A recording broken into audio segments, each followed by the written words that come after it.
So this is a little revision class about the Flowery Fun Group. So the Flowery Fun Group is a Facebook page, kind of belonged to Kay's Flower School, that Deirdre and myself set up a couple of years ago. And we have, there's thousands of members to this, I've actually lost count. And when we set up this group, we set it up as a flower group, as a fun group. So like the secret was in the name, Kay's Flowery Fun Group. And that's what it is, it's for fun. And you are more than welcome to post any photographs of flowers, photographs of your greenery, photographs of your garden, photographs of flower arrangements that you've made, whether it's commercial, whether you're just doing it for a hobby, whether you're just doing it for pleasure, or you're just messing around with a bunch of flowers out of Lidl or Aldi. The Flowery Fun Group, we do not give any feedback or any critique to any of the arrangements or the photographs that's posted. My idea is that this group is for fun and it's for the enjoyment for everybody. So even if somebody posts up an arrangement and to me I'm saying, geez, that's a shite arrangement, it's not a great arrangement, I'll probably still give it a thumbs up or say that's lovely or click the like or whatever. I'll button my mouth, I'll bite on my tongue, you know, that way, and I won't say anything because that's what the fun group is for. Now the opposite happens in the Flowery, in the Bloom Room. When you post a photograph in the Bloom Room and it's shite, I'll tell you it's shite and I'll give you critique and I'll give you feedback on it. But what I'm saying is any of your arrangements that you're making in the future, feel free to post them in the Flowery Fun Group. But don't put, Jeanette, can you tell me where I went wrong on this? Because I won't. I don't give feedback or critique in the Flowery Fun Group. Now sometimes somebody else might say something about it and that's absolutely fine, but like don't ask questions about how much will I charge or how much will this cost or how many flowers will I use. It's not that type of group, okay?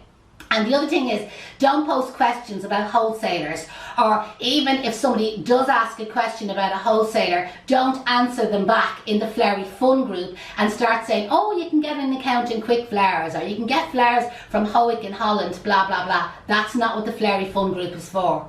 Here in the Bloom Room, absolutely share your ideas, like nothing is hidden in the Flowery Fun Group. Any questions you ask, I'll give you the answer. You know the way, whether it's about wholesalers, costs, selling, etc. That's because we're on a commercial course here and that's what it's for. But in the Flowery Fun Group, your customers, your friends could be in that Flowery Fun Group. And I don't want that to become a group where people are giving away tips and secrets and the information about the wholesalers and the cost prices and trade cards and VAT numbers. Don't give any of that away in the Flowery Fun Group. Normally what happens, if I see somebody post something like that, I'll actually normally delete it, you know, that way. But as I said, like feel free to post any of your photographs, like anything that you make yourself, you know, even here from the Bloom Room, like any of the arrangements that you posted, feel free, pop over to the Flowery Fun Group and post that up. And normally you find you get great reaction, you get great support, because I do find it's a very supportive group. And that's what we're trying to keep it. We are trying to keep it a fun group. I don't really want any bitchiness or giving out or criticising. There's none of that goes on in the Flowery Fun Group. To be honest, we haven't come across it and we wouldn't allow it either. There is lots and lots of other flower groups on Facebook. Like one of them would be called Florists of Facebook. And then you have the Florists of Facebook.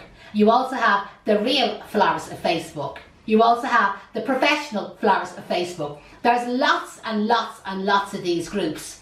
And normally what happens with some of these groups is a row breaks out and then this little clique then go and set up the Real Florists of Facebook. And they're all hunky-dory. And then a row breaks up and then they kind of break up and they set up another group. We didn't want that with the Flowery Fun Group. So please go and find them other groups on Facebook and follow them if you want to. My advice to you with a lot of these groups is sit on the fence, keep your mouth shut. There's a lot of bitchiness goes on in these groups. And sometimes when people post photographs, oh my God, like, you know what I mean, some people are so rude and like how they criticise or past remarks on some people's flower arrangements that I would think is absolutely perfect. Because at the end of the day, isn't it a matter of choice? It's personal choice, what colours you like, what flowers you like, and at the end of the day, even what the customer wants. But that's not going to happen in the Flowery Fun Group. So definitely pop over, join the Flowery Fun Group, and as I said, feel free to post any photographs that you want. And when you do set up your own business Facebook page, or even your Instagram page, or if you have a business page already, like that's going out there, absolutely feel free, post the links in the Flowery Fun group, post them in the Bloom Room as well, I don't mind. And that way we can get everybody to follow you. Because again, as I said, it's all about supporting each other. So best of luck, everyone.